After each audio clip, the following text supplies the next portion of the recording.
Namaste, hello, and welcome back to my segment Charcha. So, today we are going to discuss about mysticism. What is mysticism? Mysticism is a belief that you can be one with the absolute, with the higher power, with your God.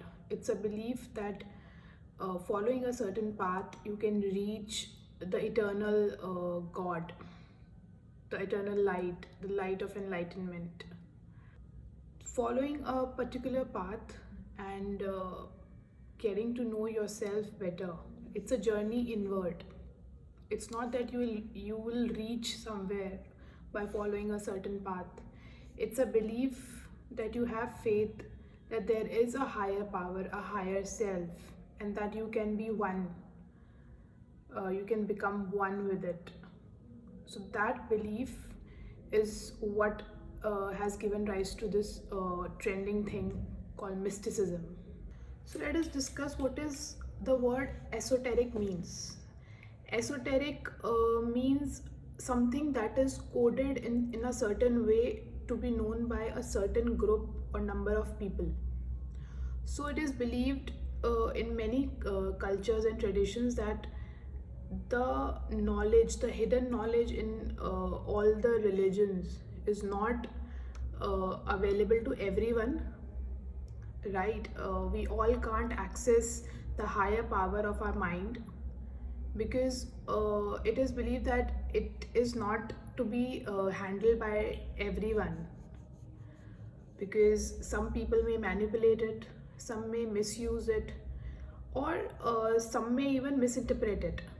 So you see, this sacred knowledge has to be given in such hands that can handle it and who will not manipulate it further for their own good. So there's a reason why in different cultures there's a path fixed to reach the level of enlightenment, because by the time you go through all the process of reaching there, your soul is cleansed.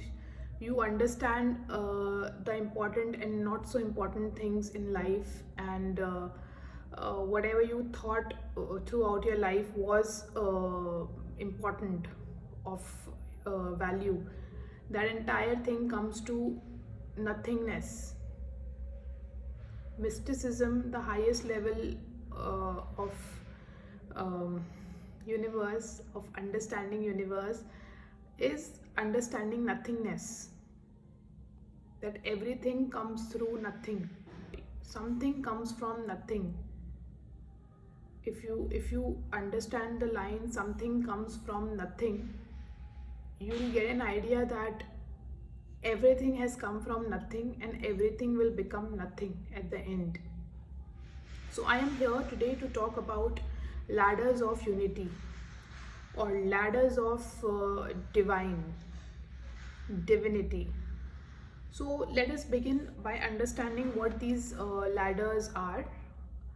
So at the top we have mysticism, or mystic level, or the Brahman, where unity exists. There is no I, there is no you. You are in that zone of nothingness, but you cannot communicate, you cannot tell, you cannot determine. You just are there. There's emptiness, there's void, and you are there, but you can't feel that you are in nothingness. You are one with the God.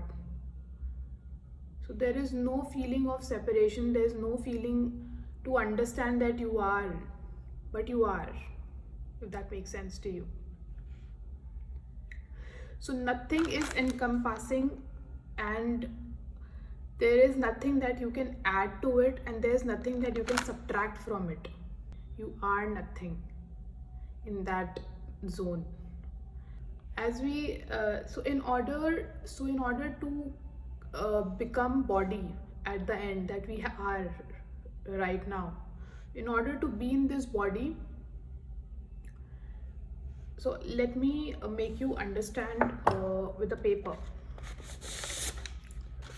Let's take this paper as eternity.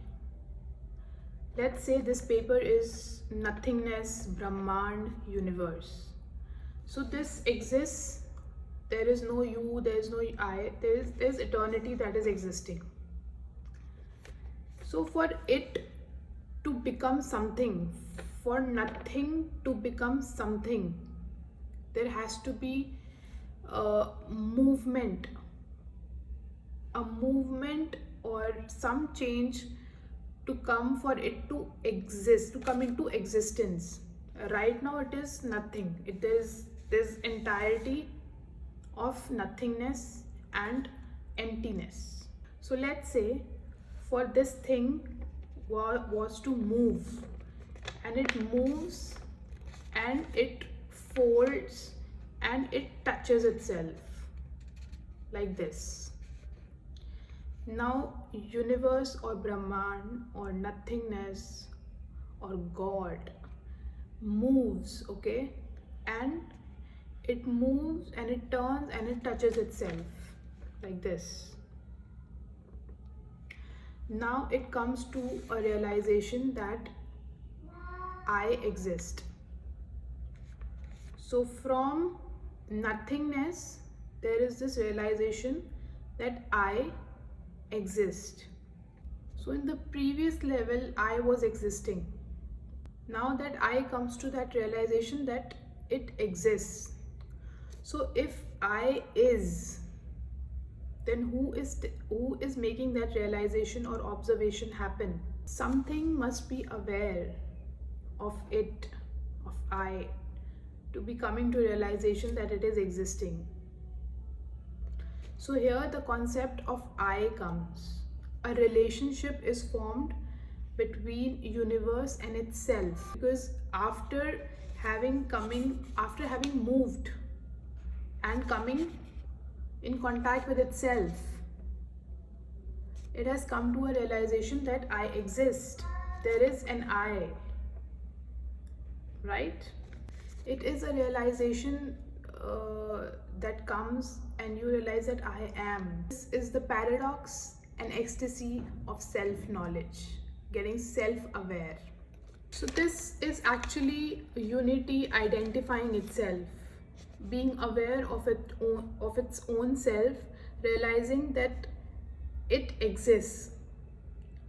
From nothingness, from being in a state of nothingness, the unity now comes to a realization that I exist. A relationship is formed between I and itself. There is an awareness, self-awareness, self-realization.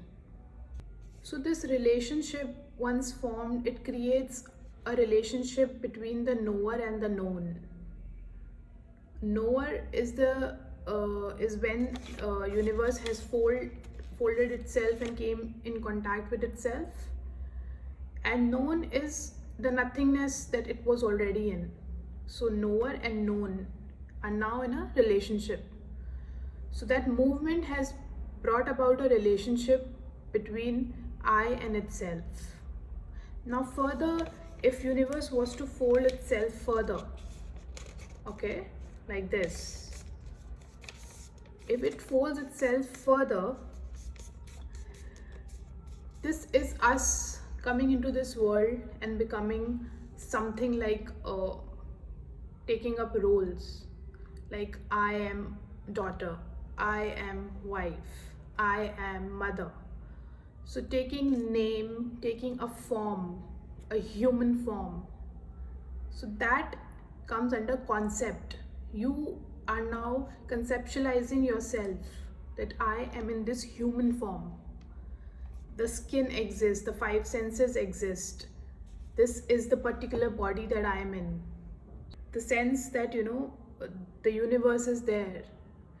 This layer comprises of the blueprint of the universe, that so many things exist and I am one of them, and I belong to this body and I am this.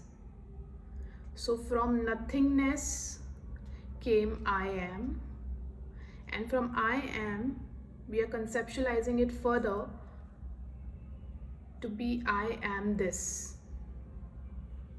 I am human. I am an employee. I am something, anything.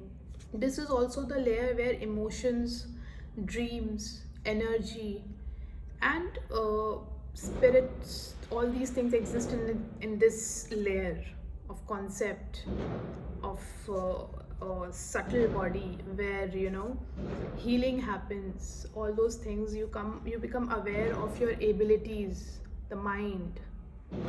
At the bottom of this ladder comes embodiment. So embodiment is the mental measurement of our experience as human, that we take from our body, from our senses, and the entire thing of us being in this materialistic world.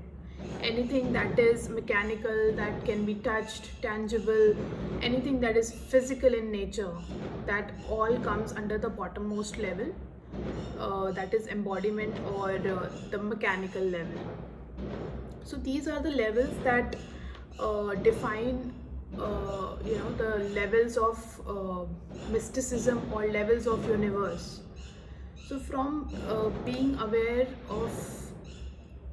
of your entirety, that you exist in this materialistic world, then you know get into knowing your mind better. You get into, this is where we all are right now, the second level, where we are aware that we have emotions, we have a mind to think, and all those abstract things of healing, of getting into that curiosity of knowing more. Only when you are happy and satisfied in these two levels of embodiment and concept, of mechanical and subtle body, when your body and mind are at peace, only then you are able to think beyond these things. Only then you are able to think of the sacred things, the unknown things, the unknown areas of life, of spirituality, that we have not traveled yet or discovered yet. Only then you get curious to know about things that are there in us, but that are hidden from us. And the only way to reach there is by understanding and by differentiating self from your body. You need to have an understanding that your body is not you. You are not even your soul. There is another thing altogether, that is your consciousness.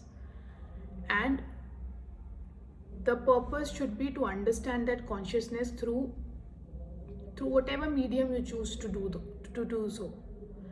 You can choose meditation to delve in and understand your own self. You can take other holistic approaches to understand yourself, your consciousness better, or you can just find your way out. We all are different, we all have different level of awareness about ourselves, different level of realization who we are, what we are, when we are. So I think we all should have different approaches to go and understand this thing, that one common way will not work for everyone. You must have the capacity to venture out in this wild, crazy world and find out your own calling. Because there is no point me telling anyone, or anyone telling anyone for that matter, that this is the way to reach a certain point. Because my life experiences are different, your life experiences are entirely different. How can there be the same path to be followed to reach a same goal? I know that we all want to come out of our sufferings to be in a peaceful place. But how can our path be similar when maybe your experiences are entirely different and my mentality and thought process is entirely different? What may be right for me, or what may be easy for me, may not be right for you or easy for you. What do we do then? Should we force ourselves to follow the footsteps of someone who had it easy, or who had it their way? I see people telling people to follow a certain thing to reach a certain somewhere. I will not comment on their approach to do so, but I would like to make a statement here. Follow what you feel is right. Follow what your gut feeling allows. Follow what you are able to follow. Don't force yourself into something that you don't believe in. Don't Please don't force yourself something because someone elder to you or someone you can't say no to is telling you to do something. uh, Belief is very important. This is something I tell my customers or queries as well, that if you have faith in me, only then take reading from me, because it should not be that you are coming for the reading first, and if it gets right then you are trusting me. It doesn't work that way. Faith is something that makes the impossible happen. So if you have faith in something, you can move mountains, literally. What is the point of doing something if you don't have faith in it? If you are to follow a path to reach somewhere and you are not having trust in it, your energies are shifting in the negative zone. Your energies are shifting in a place where you are making that opposite thing to happen for you. You must have heard it written at so many places, and people saying it, that universe does not understand our language, what we are speaking. Universe understands and responds to our energies. So if you don't put your energy in faith, if you don't put your energy in trusting someone or something, how will you get there? How will universe make it happen? For you to be somewhere, for you to manifest your things, your ambitions, your desires, your wants, faith is the first and foremost thing. That is what we do in positive affirmations. We are reinforcing our faiths, our beliefs in things that we want to happen by repeatedly saying those things, thinking about the 369 law, the rule, or whatever you call it. The 369 rule is about this only. Saying it 3 times in the morning, 6 times in the afternoon, 9 times in the evening, writing it. The more you do all these things, the more you reinforce your beliefs in something or someone, higher gets the chances of that thing happening. But if you lack commitment in fulfilling that faith or belief in something, I'm sorry to bring it to your notice that things will not work out then. You'll have to start from scratch. You'll have to put your belief in the foundation and let that belief grow into a plant. That's how things work out. You don't just put the seed and water for 2 days and leave it, and then come back and then water it after a week, and then come back in months. That is not how the plant will grow. It needs its nourishment, water, sunlight every day. You cannot just leave it hanging there, okay, grow yourself. That is not how it's going to work. So have a positive mindset, have a strong belief system, and believe that you're meant for higher things in life. Believe that you are meant to be somewhere where there's peace, there's happiness. Once you get into that zone of believing so, you will get there, you will reach there, and by God's grace, I'm sure it will be soon. Take care.